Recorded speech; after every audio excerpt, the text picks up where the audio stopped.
Hello everyone, welcome back into another video.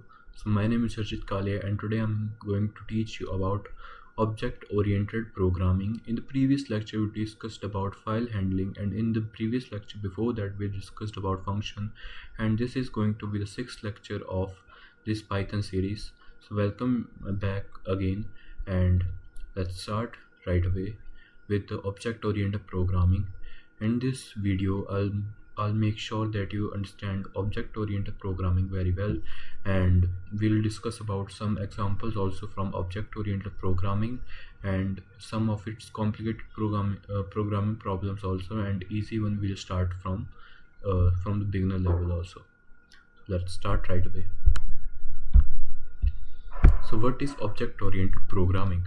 Object-oriented programming, OOP, also known as OOP, is a programming paradigm, a specific style or mindset for designing and structuring your code. Instead of viewing a program as a sequence of steps or, or a collection of isolation functions, OOP treats a program as a collection of interacting objects. Each object bundles together two things: data and behavior. So data, what the object knows, its attributes or variable, is data, and behavior is what the object can do, its function or its method is behavior. So why was OOP introduced? Before OOP, programming languages heavily relied on procedural programming like early C or basic Python script. While procedural code works perfectly for small projects, it faces massive structural hurdles as application grows. The global spaghetti code problem. Function heavily rely on global variable. If one function accidentally modifies a global variable, multiple other functions break unpredictably. Lack of real-world mapping, code structure becomes abstract and disconnected. Low reusability, code is written line by line or function by function, making it incredibly difficult to copy, adapt, or scale features without copy pasting code blocks. OOP was introduced to solve these exact problems. It provides structure, isolates data to prevent accidental modification, and makes code modular, highly reusable, and easy to maintain. Procedural programming versus object-oriented programming. To help students fundamentally grasp the shift, contrast the two paradigms directly. Use a concrete scenario: building a car rental system. Feature. The core focus of procedural programming is actions, steps, focus entirely on how a task is executed. And the object-oriented programming focuses on data entities, focus entirely on who or what is interacting. And the procedural programming, data and function are completely separate. Data is passed from function to function, but in the case of object-oriented programming, bundled together, it is bundled together tightly together inside a system, a single cohesive object. Security. Procedural programming security is low. Any function can be potentially modify any variable. But in object-oriented programming, it is very high. Objects can restrict direct access to their internal data. Procedural programming mental model. A recipe card or a step-by-step checklist. But in the case of object-oriented programming, a physical blueprint or a real-world machine. Example structure are car brand that is equals to Toyota, car speed that is equal to 0, and here is a function defined as accelerate speed, and return speed is +1. So that is the example of procedural programming. Here is a total information about a car and while it is accelerating.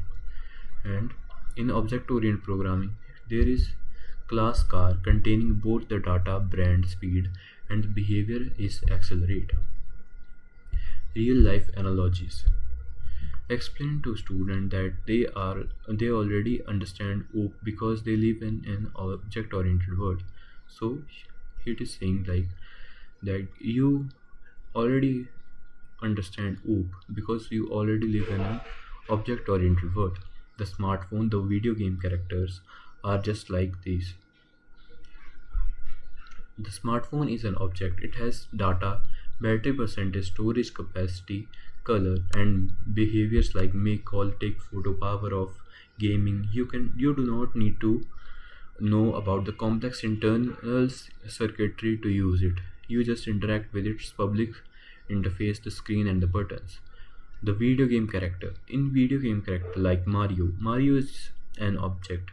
His data include health points, current outfit, the position, and his behavior includes jump, run, shoot, fireball.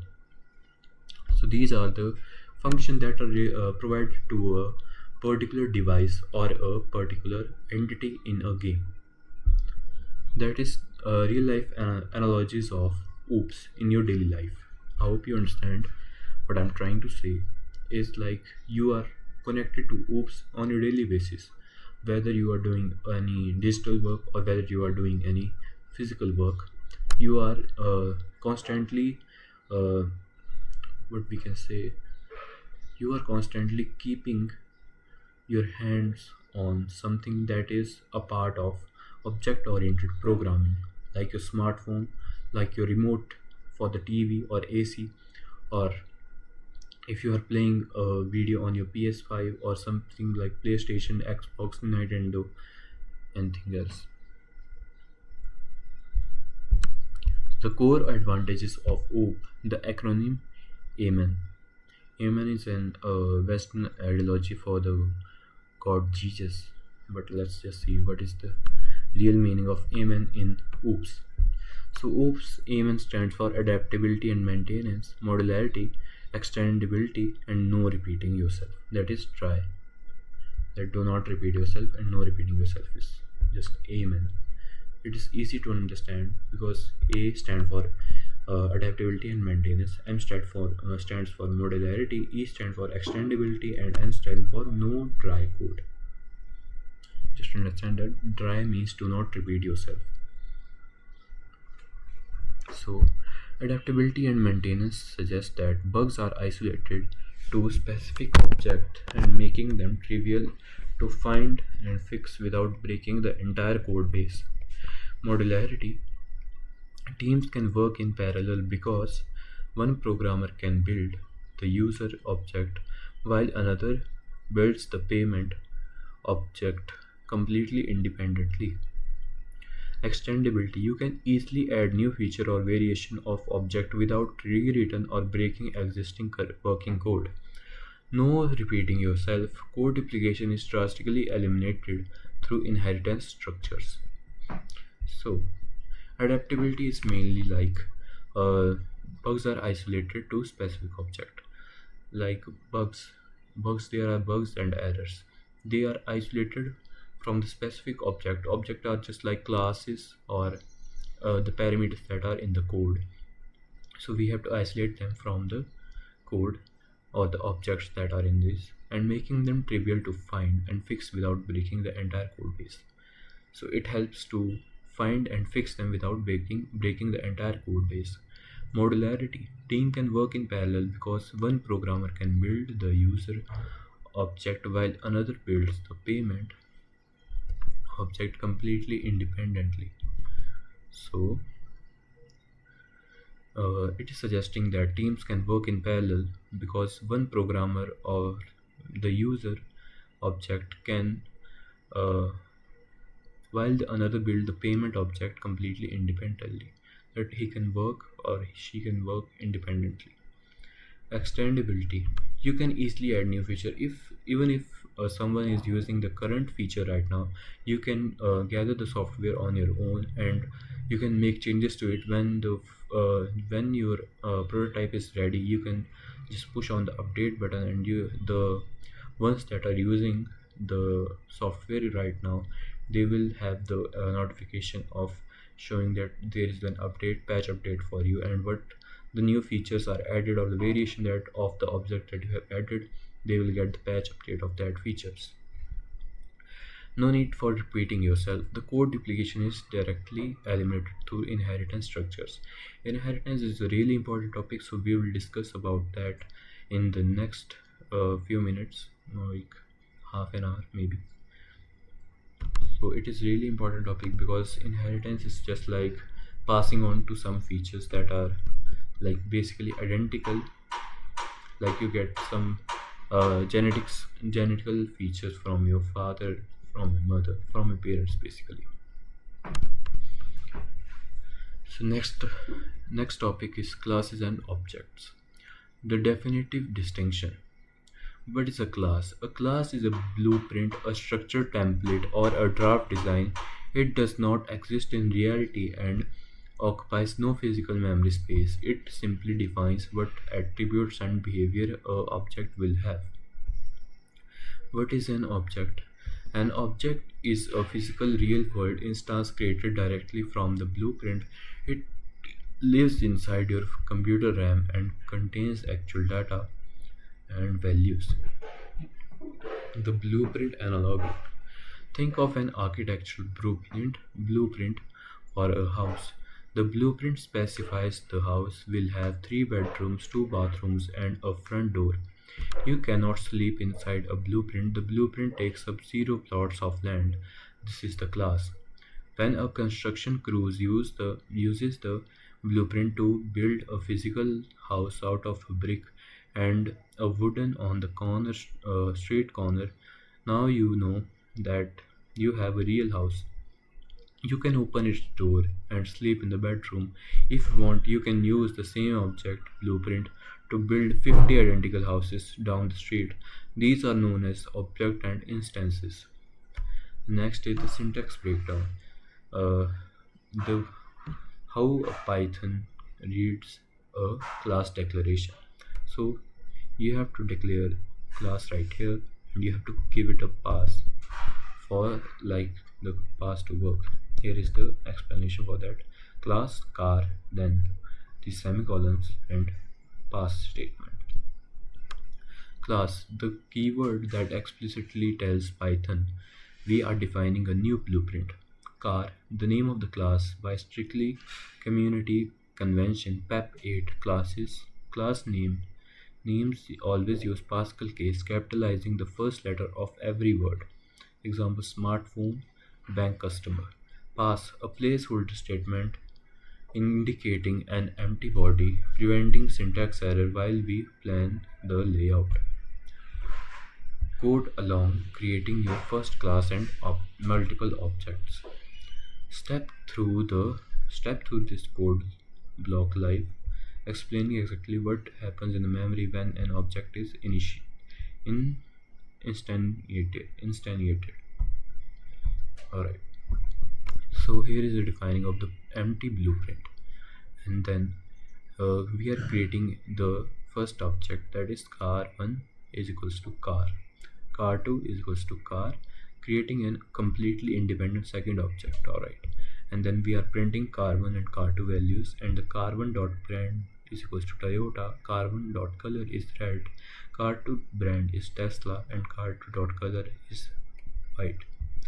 So now we are printing using the format function right here. Car1 is a Toyota, car2 is a Tesla, and car1 color is red and car2 color is white, and the car1 brand is Toyota and car2 brand is Tesla.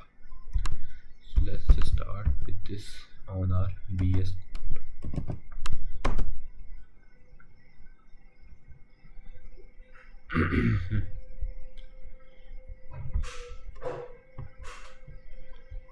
later on. So let me just write right here.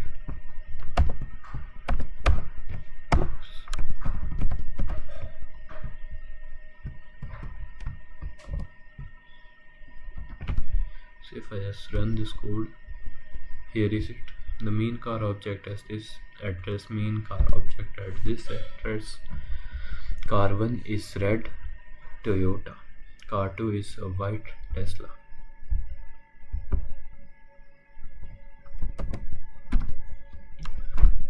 Let's move on to the next one.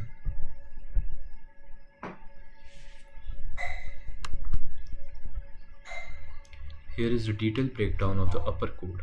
When Python executes car1 is equals to car, its allocates a clean block of memory and assign its new address to the car variable car. When you run print car1, Python outputs something like main car.object like you saw here, and its address is given here. Main car object at this whole number,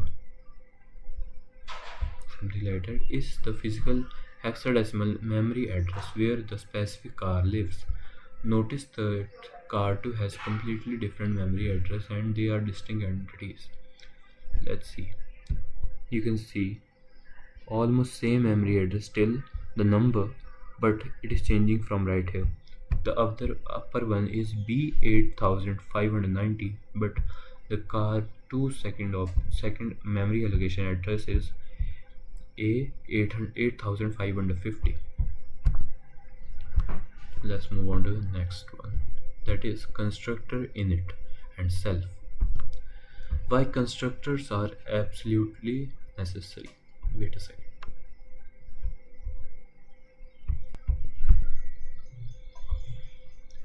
In the previous chapter, we manually attached attributes using the car1.brand that is equals to Toyota, sorry. Explain why this is the highly problematic in professional group programming. Human error and typos. One developer might write car1.brand, another might write car2.company name, and third might spell car3.brand. Wait a second.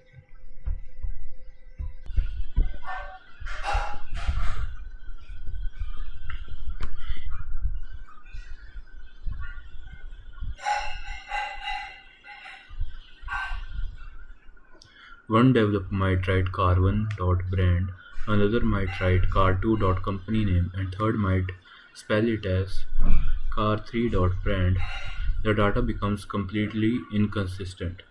Incomplete object. If a developer forgets to assign to a color to car2, the program will crash with an attribute error later when trying to read it.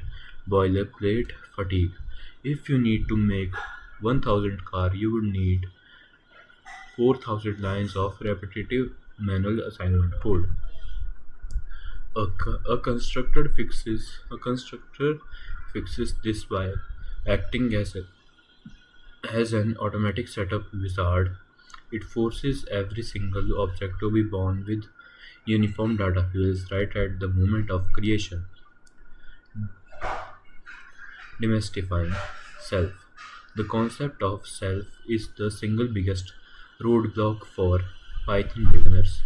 Use this explanation to make it clear. So self is a variable that represents the current specific object that is currently executing the code.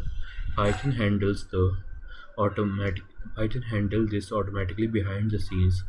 When you write car1 is equals to car Toyota, Python secretly translates it to hey car class, can hey car class run your constructor and pass car1 and the self argument. Wait a second.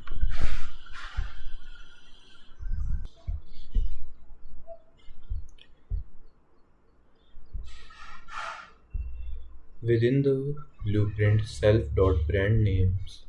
brand means attach a brand variable to whichever specific object is being built right now. The init method mechanics. It is really important, so please focus. In Python, the constructor is written as a special function named init, short for initialization.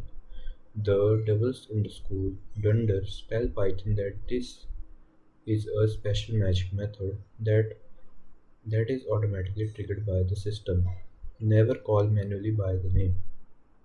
Class car. Define init self brand color and price. Self dot brand is equals to brand. Self dot color is equals to color. Self dot price is equals to price. C1 is equals to car. BMW black. That is, it is instantating object elegantly in a single line. Car 2 is Ford blue and 35,000. It is above 70,000. And it is saying that print C1 details. C1 dot brand painted in C1 dot color, and same for the C2 line also.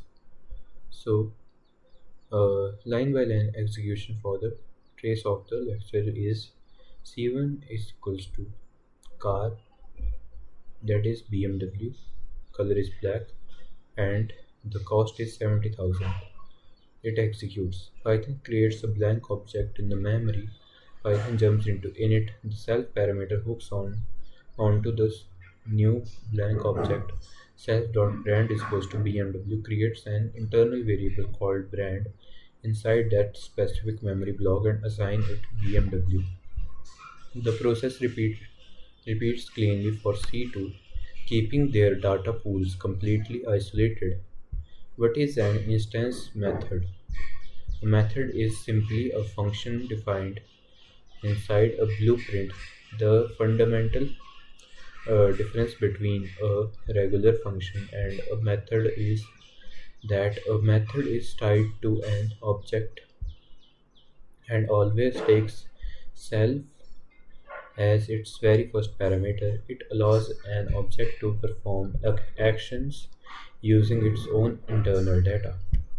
The syntax and the self requirement. When defining a method, you must explicitly include self in the parentheses.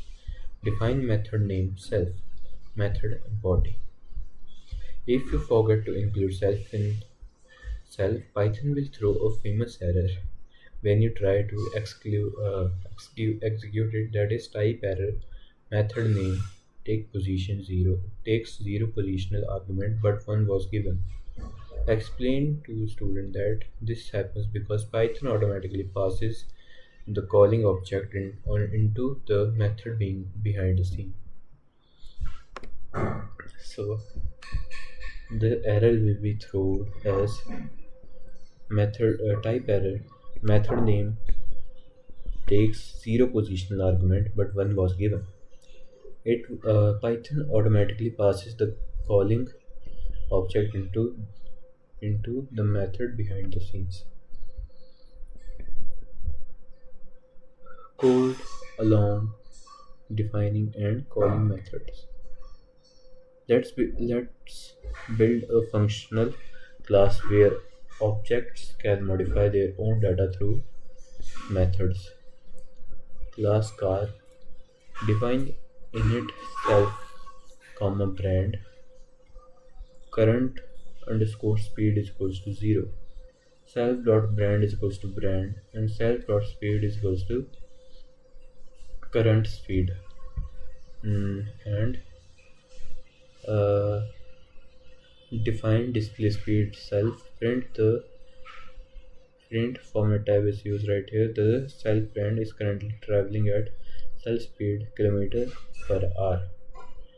Instance method display the current status. Modify the internal by arguments. So accelerate is defined as a function right here, and the two parameters are self and amount. Self dot speed is equals to amount. Print f double quotes accelerating added amount is kilometer per hour to the speed. This is the code. Let's try this.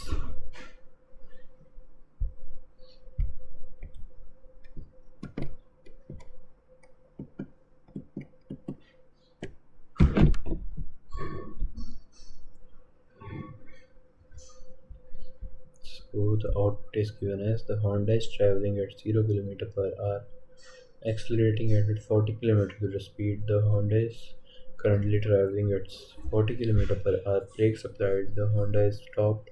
The Honda is currently traveling at 0 km per hour. If I turn on self speed is 1, 2, 12 kilometers. So still the first will be remain same. Then 40 is added, so it turns at 40. Brakes applied, the Honda stopped. The Honda is currently traveling at 12 km per hour after the brake has stopped. Memory visuals for multiple objects.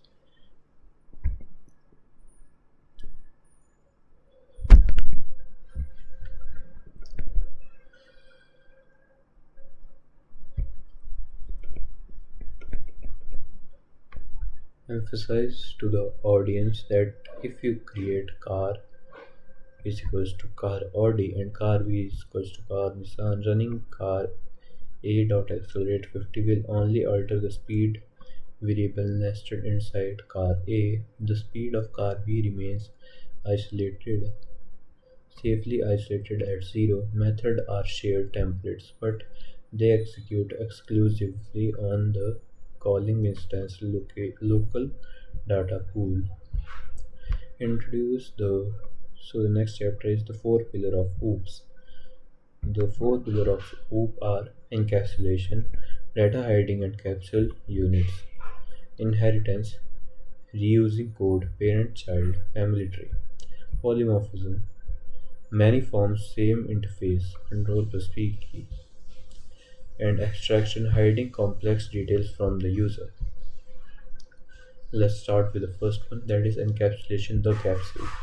Concept is building data and method into a single protective unit A class and restricting direct access to some of the object's component. Real world analogy. A medical pill capsule. The active medicinal powder is safely sealed inside the plastic shell. You do not interact with the loose powder directly. You ingest the capsule as a whole clean package. Python hint. We do this by using the prefix underscores like variable or private underscore variable to keep the data secure from unauthorized modifications outside the class. Inheritance, the family tree. Concept, a mechanism where a new class, that is a child class, derives property and behavior from an existing class, that is a parent class. Real world analogy is biological inheritance, that are your genes. The way you look, the way your height grows, in general depend on your genetics and your overall effort and diet in the whole natural world. That is the uh, main biological inheritance from your parents. You inherit your facial feature or eye color from your parents. You get their baseline traits for free, but you can still develop your own skill and unique talents. So benefit is drastically reduces the code duplication. Write code once in the parent class and all the child class automatically gets it. Then is the polymorphism. The concept of it is the word comes from a Greek that is means poly, that is many, and morph means form. It allows it allows different classes to have method with the exact same name but a completely different in internal implementation. Real world analogy is the universal control plus P shortcut key. If you are inside a Microsoft Word, Control plus P prints a text document. If you are inside a Photoshop, Control plus P prints a high resolution image. If you are inside a 3D modeling app, it sends a mesh to 3D printer. The command name is identical, but the outcome changes based on the object you are using. So the abstraction is the steering wheel. Concept is hiding complex background implementation details and only exposing the essential simple interface feature to the user. Real world analogy. Driving a modern car, to accelerate you press the gas pedal down. You do not need to understand combustion ratios, fuel injection mapping, or piston pressure physics to drive. The gas pedal is the clean abstract hiding the chaotic mechanical reality underneath. So the next chapter is inheritance in depth. So this is the part of video where we'll be discussing about inheritance, and it might be the not very long part but a little bit long, only 15 minutes.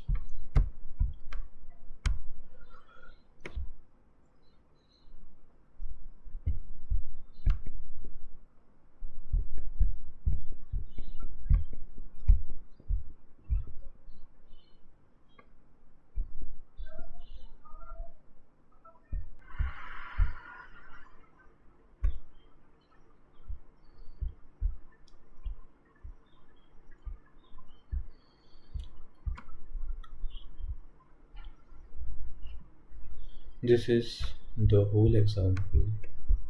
Wait a second first. Alright, we have to start from abstraction. We have done the abstraction, then we have done this, and this is the one we are going to do right now. So the class is vehicle, and the thing that is defined in it self brand year. Self brand is brand, self year is year, define turn on headlights, def turn on headlights print, and into the self print. The headlights on this self brand are now glowing bright. Class electric car vehicle, define in itself brand year, battery capacity, super dot init dot init brand year, self dot brand capacity is equals to brand capacity. Define display information into self print. This car has self brand capacity, battery capacity, kilowatt battery. Let's just copy this code and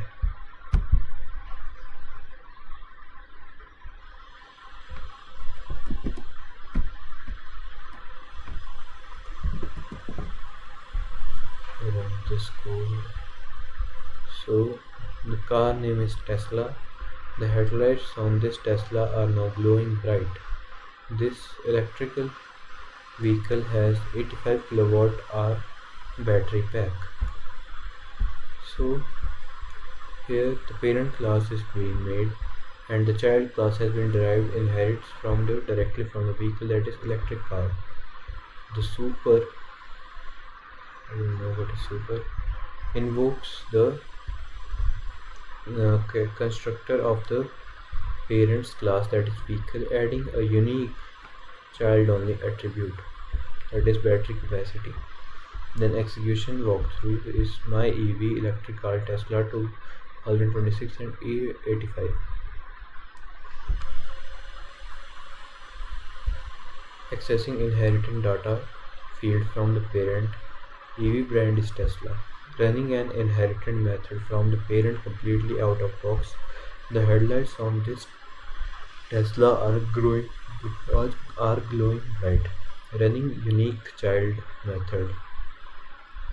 This electric vehicle has 85 kilowatt hour battery pack. Understanding super and method overriding super. This is a built-in function that creates a direct bridge to the parent class. It allows us to run the parent's init logic first, ensuring we do not have to rewrite self brand is equals to brand and self year is equals to year manually inside our child class. Method overriding. If a child class defines a method with the exact same name as a method inside the parent class, the child version completely overrides the parent's version for that child instance. Polymorphism in depth. Alright. Mechanics of method overriding as polymorphism. Polymorphism allows us to treat different objects uniformly. If Multiple classes share a common method name. We can iterate through them in a loop and fire the same command, achieving distinct uh, programmatic outputs. Code along the unified interfaces. Note how we can com- treat completely different classes at the same baseline type because they share an identical method signature.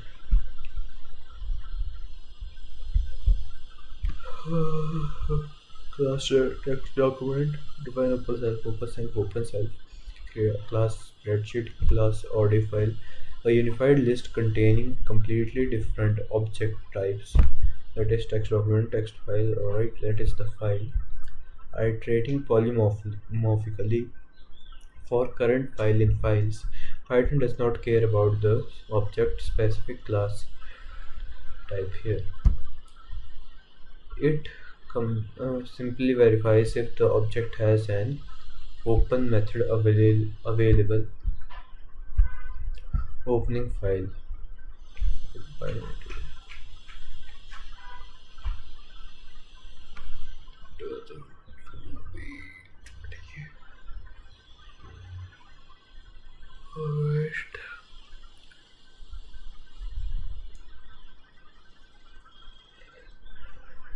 Try doing this question.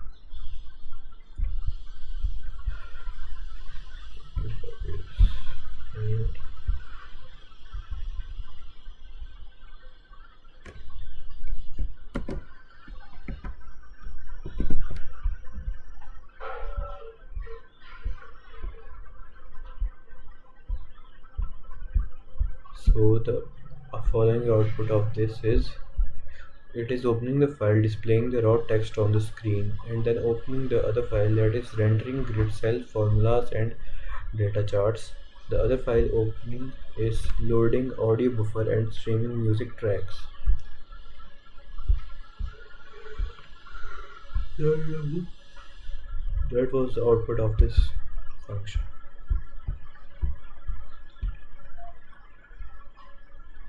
This loop is beautifully simple. We do not need clumsy if else checks like if type is equals to text, then open text. We just run dot open and allow the individual topic objects to handle their own unique behavior. Next is a functional bank account management system that ties every concept I have taught you today. That is class object, constructor, instance variable, methods, internal data tracking into a single production grade mini script. This is a pretty big code. Let's just write it in here.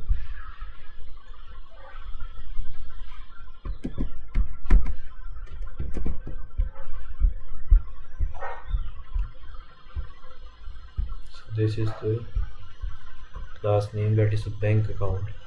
Then init self account holder account number initial balance that is equals to 0 0 self holder account holder self equals to account number is equals to account number, self balance is equals to initial balance, define check balance, self printf account balance statement, printf holder self dot holder, print account number, self dot account number, print current balance, self balance, and using 2f for two floating numbers, and return self balance.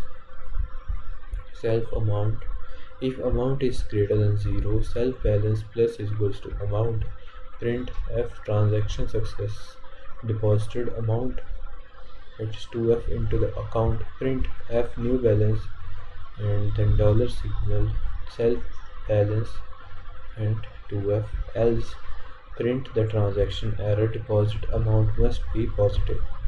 Define withdraw self amount, if amount is less than equals to 0, print transaction error, withdrawal must be positive. Elif amount, is greater than self-taught balance.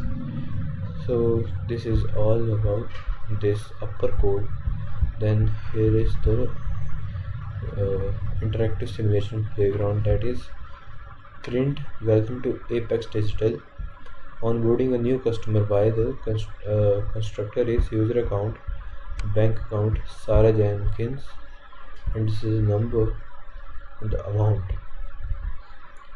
Then the next is user account. It will check the balance, it will check the deposit, it will check the withdrawal, then again the withdrawal, and then check the balance.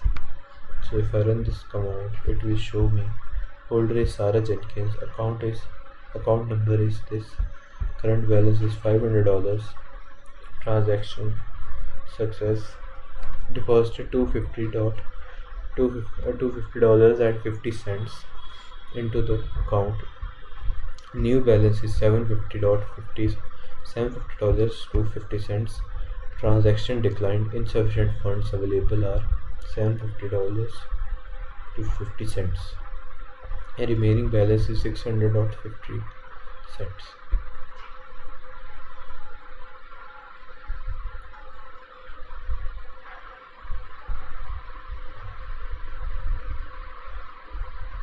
So look at this code. I'll be just right back.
So let's start from where we were left. Next topic is comprehensive solution for 10 practice program. Alright, so this is the program student class with basic attributes. Class student is given here, and we are defining init with the parameter self, name, roll number. Self name is equals to name, self roll number is equals to roll number, and we are defining another function as display details self. Print f with student name, that is self name, and roll number is roll number. So student name is Alex and the roll number is 101. So if we run this code,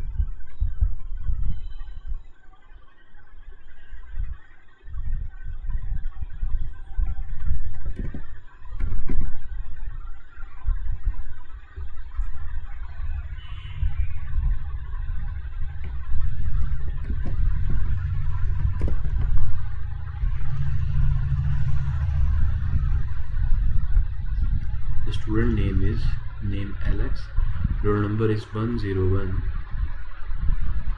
and it is displayed as student. Student name is Alex, roll number is 101.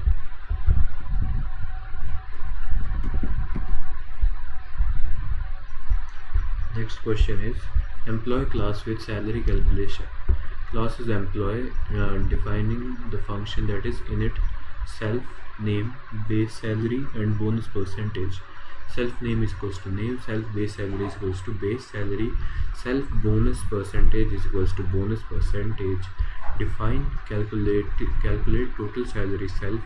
Bonus amount is equals to self dot base underscore salary multiplied by self bonus underscore percentage and divided by 100.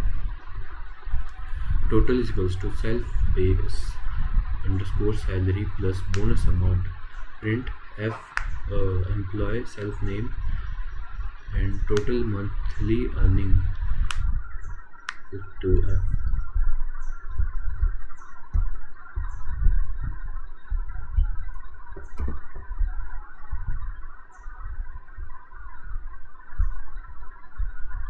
So the output of it is employee's name is Marcus, total monthly earning and $5,000. Total monthly earnings are $5,000, $5,600. So that sums up for this video, guys. So practice the questions of inheritance polymorphism class, and together all you should try the basic problems also for the better understanding of the concept, and try also the complicated programs also, so you can do the test cases and the input output questions that are in your exams, or if you are just trying to build a project, it will help you a lot. So thank you. This is Harshit signing off. Let's meet in the next video. Take care.